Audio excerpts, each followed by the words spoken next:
Euh, D'abord, merci Monsieur Fabre et Madame Rex pour leur présence et j'ai un grand plaisir de les retrouver pour avoir avec eux suivi un dossier important en Nouvelle-Calédonie qui était un hôpital HQE, qui était le second hôpital de France à ce moment-là.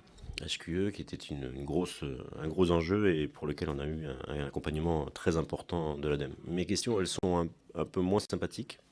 Elles sont sympathiques, elles sont bien sûr diplomates et polies, mais elles sont un peu moins sympathiques. Est-ce que vous avez dit quelque chose qui m'a semblé très important dans votre développement et je voudrais voir comment ça peut se traduire. C'est la territorialisation des stratégies. Ça peut vouloir dire beaucoup de choses. Ça peut vouloir dire qu'on adapte les secteurs à l'ADEME parce qu'en fonction des réalités des territoires, il y a par exemple des plans vélos qui auront plus de réalité dans certains territoires que dans d'autres. Mais en l'occurrence, ma question, c'est est-ce que ça veut dire aussi, ou est-ce que ça voudrait dire également que vous auriez la capacité à dépasser les obstacles organiques ou juridiques, puisque les territoires d'outre-mer sont dans des statuts un tout petit peu différents les uns des autres, et ça traduit sur le champ qui est le vôtre des grosses différences. Donc, je vais prendre deux exemples.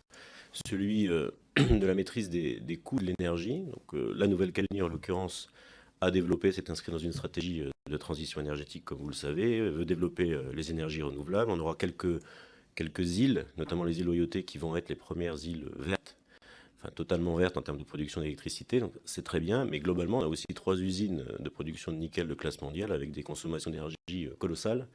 Et on ne peut pas tout remplacer par de l'énergie renouvelable. Il y a donc des produits intermédiaires, comme la centrale au gaz, dont vous avez certainement entendu parler, qui est en cours, alors qui n'est pas de l'énergie renouvelable, mais qui est moins carbonée. Est-ce que ça veut dire, par exemple, que l'ADEME et d'autres outils, comme la CRE, peuvent venir aider les territoires qui sont dans une situation où, c'est le deuxième exemple, on n'a pas l'accompagnement que la France accorde à ces territoires d'outre-mer, puisqu'avec la Polynésie française, la Nouvelle-Calédonie est le deuxième territoire à ne pas avoir de compensation du coût de l'électricité produite localement. Et donc, je reviens à ma question, est-ce que cette territorialisation peut prendre ce biais-là et aller au-delà des obstacles juridiques? Et puis la deuxième question, Monsieur le Président, et j'irai un peu plus vite aussi, mais c'est dans la dimension économique et internationale, dans votre exposé liminaire également, vous l'avez dit, c'est très important pour tout le monde, et je crois que l'ensemble des départements et territoires et collectivités d'outre-mer ont un intérêt à ce qu'elles soient à la fois accompagnées, mais qu'elles puissent éventuellement rayonner. C'est-à-dire que l'expertise qui va se développer et qui se développe déjà sur nos territoires puisse bénéficier à des pays ou des territoires qui sont peut-être moins équipés, ce qui permettra à la fois à ces territoires, à l'ADEME également, de faire à la fois rayonner son expertise et d'améliorer plus globalement, en tout cas dans nos bassins régionaux, l'impact environnemental.